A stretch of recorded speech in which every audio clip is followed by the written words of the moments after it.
Welcome in to CBS News 24/7. I'm Elizabeth Cook. We are following breaking news coming out of a press conference with Russian President Vladimir Putin. Moments ago, Putin said he agrees with the U.S. proposed ceasefire with Ukraine, but only in principle because he still has some reservations. His words. Putin said he has serious issues that need to be worked out before that proposal goes any further.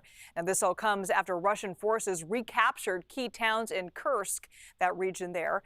The army is now in the final stages of driving out Ukrainian forces in that territory.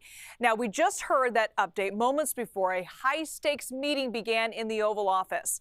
President Trump and the head of NATO are sitting down to talk about the conflict in Ukraine and the future of the alliance. Mark Rutte is a fierce critic of Russian President Vladimir Putin. CBS News White House reporter Willie James Inman joins us now with more. Willie, thank you for being with us. Putin also said he would be open to a call with President Trump. So do these negotiations fall back into U.S. control? Hey there, Liz. Good to be with you. Well, that is part of the equation here, and that's why you have Steve Witkoff, the president's advisor and envoy, to essentially talk about this ceasefire deal between Ukraine and Russia that would call for some 30 days of a ceasefire that could potentially be extended. But you have to get both sides to agree here, not only the Ukrainians, who have said they're essentially on board with this agreement that has been struck by the U.S., but you have to get the Russians to agree as well. Now, President Putin has said he has some reservations there, summing up his words at that press conference that happened just moments ago.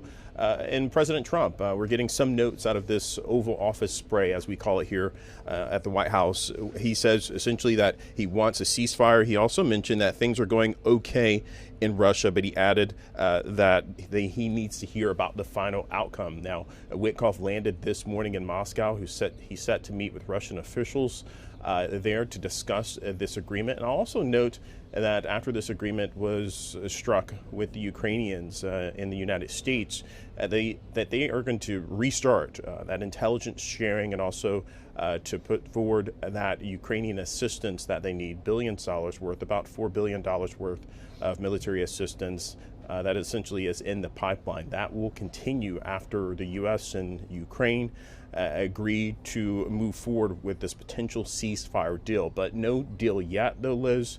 The Russians still have yet to come to the table, although there perhaps is a little bit of progress with those remarks from President Putin himself. All right, well, that situation is going on, Willie. We're also waiting to hear from inside the Oval Office about how this NATO meeting is playing out. What are you going to be watching for? Yeah, this meeting is still ongoing, and the two men are set to have a working lunch as well. The press pool is still in the meeting, and we perhaps will be able to play that tape for our viewers in the moments following. But a key part of this meeting with NATO is what happens to the alliance moving forward. We know, of course, that President Trump has really tried to put pressure on other NATO allies to spend more on defense, to spend more of their GDP, about 5%.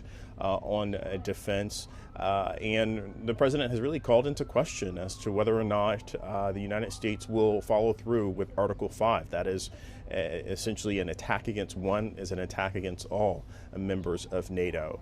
So clearly, the Secretary General will look to shore up U.S. support of the NATO alliance. President Trump probably perhaps putting some pressure on more of the members to spend more of their tax dollars, their own tax dollars, on military spending. But also a key focus is Ukraine in this meeting, and we're learning that President Trump was asked about the ceasefire there. He's waiting for details just like we are as well. But still, nonetheless, Ukraine, a big focus of this meeting, the NATO alliance itself, and tariffs. We're learning that tariffs also came up in this meeting.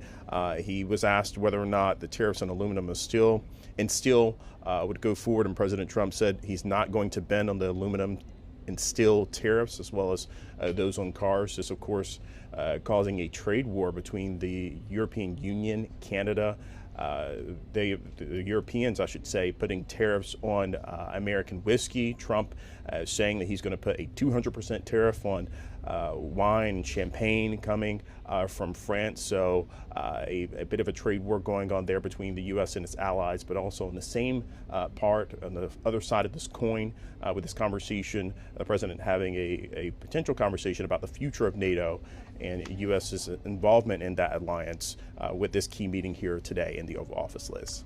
All right, Willie, thank you so much. We're going to be waiting to see what comes out of that meeting.